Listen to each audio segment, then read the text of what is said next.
नाजरीन, सरगोदा से ताल्लुक रखने वाले गरीब शहरी की गुफ्तगू आपको सुनाते हैं, जिसका कहना है कि इसकी अहलिया पर झूठा चोरी का इल्जाम लगाकर इसको जेल भिजवा दिया गया। नाजरीन, इस शख्स की गुफ्तगू मुलाहिजा फरमाएं। अस्सलाम वालेकुम। ए दुनिया वालियो, ए बीबी मरियम नवाज, मेरी दरखास्त तोड़े गई। बीबी मरियम नवाज, मैं दरखास्त कर रहा तोड़े गई। मेरी बेगम ते नाजायज सरासर झूठा इल्जाम लगाया गया।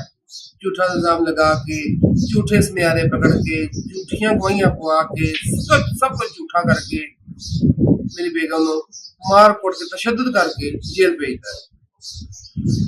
ये मेरे हमसाया एक घर छोड़ के दूसरे घर है महमूद आराई है, ठीक है। असली जाते मुगल नो आरा काम कर खाना था और महमूद आराई की चोरी हुई है। उन्होंने मेरी बेगम को मेरे साले शब्द नजर पड़िया, फड़ के गिरफ्तार करके और ले गए थाने। नजायज मारते रहे, नजायज कुटते रहे। हालांकि पुलिस का कोई हक नहीं, लेडी पुलिस है, लेडीज को फड़ती है, बंदा नहीं फड़ता। उन्होंने आके बंदिया ने पुलिस वाले ने मेरी बेगम को गलत फड़ के तरू के फड़ के गड्डी बिठाया लैके। मैं तुहाडे अपील करदा, मैं मेरी तुहाडे दरखास्त है, मैं माड़ा बंदा, मेरे 5 बच्चे ने, मैं किदा मुंह बंद करा, किथे किथे पैसे भरा, किथे किथे मिलावा पैसे, मैं वकीलों को देना, सब कुछ करदा पे। मेरी जमानत मदई नहीं होने देंदे पे, नजायज नहीं होने देंदे पे।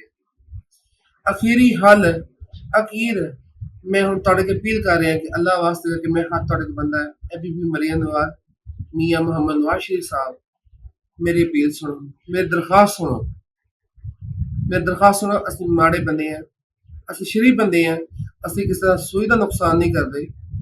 उन्होंने साढ़े चोरी का इल्जाम लगाया, तुसी आके साड़ी सुनवाई करो, मेहरबानी करो, साड़ी सुनवाई करो। अल्लाह वास्ते करके मेरी दरखास्त है, मेहरबानी करो। मेरी 3 साल 4 साल की बच्ची माल जुदाई में इतनी को मार हो गई, इतनी मार हो गई, जिप्पा लग रही है।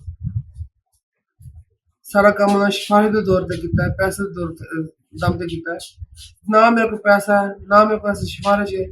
और राई जाते उन्हें एका कर लिया। एका करने तो बाद थाने जाके हमला कर सकते ने, थाने SHO साहब नो तब्दील करवा सकते ने। ते मैं उन्हां की चीज है, मैं तो माड़ा बंदा, मैं ना पिंड से टुरना बंदा को नहीं। उन्होंने ना हजारा बंदा टुरने वास्ते, क्यों? उन्होंने एक है और ग्रुप पे।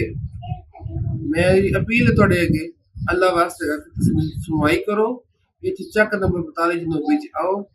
मेरा नाम मोहम्मद नवाज शरीफ, मोहम्मद नवीद है, मोहम्मद नवीद मेरा नाम है, ते मेरे वाल साहब नाम मोहम्मद शरीफ है, ठीक है। तुसी आओ, आप सब सुनवाई करो।